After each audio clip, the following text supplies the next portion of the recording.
Anthony, give us an idea what the field's like for you now. It was a weird start to your year, but then you had a great performance after that. How does it feel right now coming into this fight? Man, it's been a blessing, honestly, this year. Even having that fight get rescheduled with Chiesa, it's given me more time to train. This has been my first time having like a full training camp for a full year. It feels amazing, man. I'm just excited to be here. It feels good to be here. This is a big spot on a big card. Does it kind of feel like justice for you to be here? It feels like you're kind of weirdly connected to this fight, right? I mean, it's all lightweight, so I feel like I've been here before, man. I've been in the main event. I've been the champion before. I'm just having fun. The idea that you guys are the backup plan, I mean, obviously it's a big fight in itself, but the idea that could be there, did that factor into your decision at all in taking this fight and wanting to be on this card? No. You know what? I came to Vegas after Kevin Lee was talking mad trash. Me and Kevin were boys, and then he comes out and says all that stuff. So, I came to Vegas, had the meeting with Dana and Sean Shelby. I'm like, put me and Kevin on Vegas or New York. I wanted to fight in New York. And they're like, no, you're fighting Milwaukee. So I go back home. I think I'm chilling. Phone rings, and they call and tell me. I said, send the contract. I don't even care about the details, send the contract. So you're not thinking at all about, I wonder in this position if either you or Tony are kind of like, if something bad happens this week, I might get a shot at a title. Well, that's in the back of my head, but I'm fighting Tony Ferguson, bro. A guy like that made me wake up motivated every day. It felt good to get up motivated. Like, I got this guy in front of me in a couple weeks. The world's going to be watching, and he's a killer, and I'm a killer, so it's going to be killer be killer. What about that matchup? I mean, the two of you guys' styles, it looks like it could be some insanity out there. Well, you guys know me, man. I come to fight, and he comes to fight, so, this is a great recipe for a great fight for you guys. And lastly for me, is this a #1 contender fight in your mind? Who knows, man? I feel like it's not about the rankings no more. It's about popularity. If I go out there, I pull off the Showtime kick, I'm getting the title shot. So it all depends on who the fans want to see fight. What do you think about the Nate Diaz-Dustin Poirier matchup coming up in New York? Yeah, I think that's a great matchup. I haven't seen Diaz in a long time. I fought Dustin. I know what he brings, and I think that's a great matchup. It's a huge matchup for the lightweight division.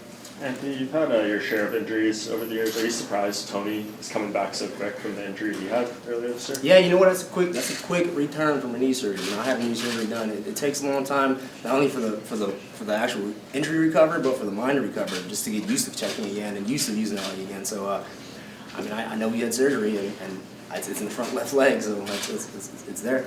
It's a target, right? I'm gonna go out there and fight this guy. That's it. I'm not gonna defend takedowns. I'm not gonna try holding him on the cage. I'm not gonna try fighting him off my back. I'm gonna go fight this guy and try to knock him out with every combo. You said you're having fun now. You've been at it for quite a while. Do you enjoy things? You take more time and appreciate them more now than you did maybe when you were younger? Yeah, I got it thrown at me, man. I came into UFC. I was a champion a year and a half, 2 years. Not even 2 years. I was the champion of the UFC. WEC. We all know how that ended. So. My career has went crazy. I forgot to sit back and actually breathe and look where I was at. And when I lost the belt, I was so focused on getting it back, I didn't even get to, I didn't even enjoy where I was at. And this time around, I'm enjoying where I'm at. I'm having a great time. I had a great camp, and I'm just motivated to go out. I can't wait till Sunday. Let's be like that. What about the dynamic of training the card with Sergio again? I know you guys have had mixed feelings and mixed results doing that. Yeah, man, I love it. Actually, I got to do the full training camp with Serge. I can see how well prepared he is. It's on his hands. It's his time to fight. My time's going to be later, and we'll talk about it after the fights. But it's in his hands, and I'm well confident that he's ready to go. This could very well be #1 contenders for both of you guys, right? It's crazy, man. Team Pettis is coming over big. Sunday's going to be a fun day for Team Pettis. Diaz and Poirier are competitioning for a 165-pound division for their fight. That's something that you think it is needed in the UFC, 165? I think so. It's a hard cut for guys to get down from the higher weight classes. Like Chiesa, a big guy like that. I'm staring up at him. I'm like, how the hell is he making 55? So it gives these guys more options. I'm not sure how it's going to work out or what, but I think it makes sense. 25, 35, 45, 55, 65, and then you move 75 up. Or I'm sure the guys at 70 would be happy about that. Make it under 10 pounds every division, and then go from there. I know a lot of times when you and your brother fight on the card, it's emotional for both of you. Will you even watch his fight ahead of yours? Yeah, this time I'm been watching everything. I'm gonna go and smell the air. I'm gonna breathe in everything. I'm having a good time right now. I got chills talking about it. I'm excited. What are your thoughts on the main event between Khabib and Conor? Obviously, you almost fought Khabib. There was a fight that didn't come together. What are your thoughts on how this plays out? And will you be looking to sort of send a message to them if the fight goes well for you with Tony before they even step in the octagon? Yeah, I think my performance will send a message. I think that fight's a great fight, man. Khabib's undefeated. I almost had the chance to fight him in Brooklyn. That didn't. I think the media pushed that harder than it was. I really didn't have a guaranteed answer that I was, fighting Khabib. So it was almost there. It got me excited, but now I'm here. I'm fighting Tony. The main event's a great fight. Conor McGregor, Khabib, I mean, they're both killers. What would excite you more, a fight with Khabib or Conor McGregor, depending on sort of who wins the UFC 229? What excites you more in a matchup? Whoever has the belt.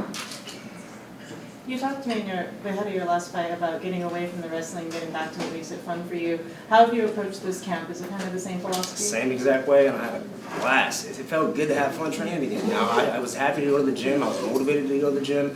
I've gotten so much better, and I can't wait to show it. Yourself excluded, who's the best lightweight in the world right now? Khabib? So you think he beats Conor? No, I think Conor wins. Knockout. First round? I don't know what round, because Khabib gets it, and Conor has the ability to put him away. Have you just seen holes in the striking game with Khabib? And I mean, we all have seen holes in the striking game. We saw his last fight against Al, and we've seen how he performed. If he comes like that against Conor, I mean, that's the wrong guy to go against. So I'm sure he's motivated. I'm sure Conor's motivated, but I'm picking Conor. So is it just a case of styles make fights, or do you think whoever has the belt is the rightful best lightweight in the world? What do you mean? Well, because you said Khabib is the best lightweight in the Oh world. yeah, he's the champ. I mean, Khabib's the current champion. I mean, so Conor has to go and prove it again. Where does Tony rank in that conversation? I mean, he's in the longest winning streak in the history of this weight class. At 10 Yeah, but fights. who's he fought? That's what we gotta look at. I mean, who did he win the belt against? I mean, even Khabib, who did he win the belt against? Like, he didn't win the belt against the current champion. So we're in a weird spot. You look at the last 10 fights. Like, let's. I mean, there's some good wins, some great wins, but again, he hasn't fought the best in the division. So who do you feel is the rightful champion of the division then? Do you feel maybe Conor McGregor might have that claim because he beat Eddie Alvarez, who's technically... Well, I think Conor's win over Eddie solidifies him more as a champion than Khabib beating Alquinta. I mean, that's just facts. So the belts, it is where it is. They had to do it for the business. They had to move it forward. But if it was true to the game, I mean, Conor would be the champion. Have you watched some of Tony's workout videos on I do, yeah. I mean, Tony's a killer, man. I respect this guy as a fighter, but I'm gonna go out there and try to whip his ass.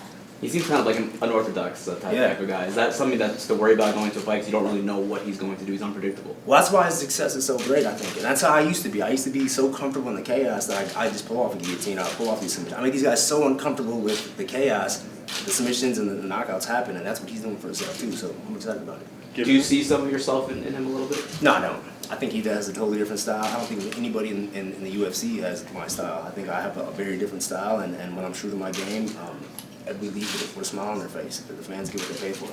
Given his style, are you surprised he's won as many fights in a row as he has? That he hasn't just been caught at some point or made, a mistake? Nah, he's Mexican, bro, and I train with Mexicans. The Mexicans are tough. I'm Mexican. These Mexicans are tough, and if you have a little bit of skill and you're Mexican, you can go a long way. Anthony, you're around your brother all the time, and he hasn't won a title yet. You have. What do you think is, like, if there is one, a difference just in how that motivation works when you've had it and you're trying to get it back, or when you haven't had it yet? I stopped thinking about that, man. I stopped trying to get it back. I mean, I'm on my title run right now. This is my real title run. This is gonna be the real title run where I get to hold on to this. I'm ready for it now. Before I was too young, I took it for granted. I took it for granted. I was in a spot where I wasn't ready for it, and that had to happen. I went back. I watched the RDA fight. I appreciate what happened in that fight. I showed some heart. I showed some great things, and I know that's there. And that right there, I think that me watching that fight freed me. I wasn't trying to chase the belt. I wasn't trying to erase RDA. Trying to grow from it, and that's where I'm at now. Would you say you're in a better place mentally now than you were probably even when you had the title? Because it seems like you're a little bit happier. Man, I feel so good. Everything from my private life, my fiance, my daughter, my gyms, my businesses. It feels good. How much? I mean, it sounds like it's liberating, but was that dark place necessary? That dark place was me. I made that dark place happen. I let all these comments and all the Instagram, social media, all the talk about Pettis is too old, he needs to retire, he needs to wrestle. I let that get in my head, and that made the dark place. I was in my own dark place until I just figured it out. Like, I just got to get out of there, have fun, train again, and the results will show. Was it somebody that you talked to, or it was just something that clicked inside of you to pull you out of this? I was just tired of fucking losing, man. Honestly, I'm like, what is going on? Like, I know when I spar, I'm dropping guys left and right. I'm killing, and then I'm like, what is the difference to the fight? I'm putting so much pressure on that 15 minutes that I forget to go have fun and be me, and I'm getting back to doing it.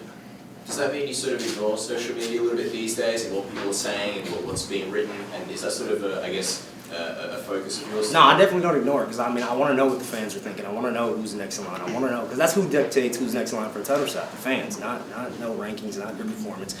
Who do the fans want to see fight? That's who's next in line to be the best in the world. I want to know what it is, but now I have a filter. You know, I understand. I can't let that go deep I can't let it cut. You know, I can't let it go deep where I'm like taking offense to it. If I take offense to it, then it must be true, and I know it's not true.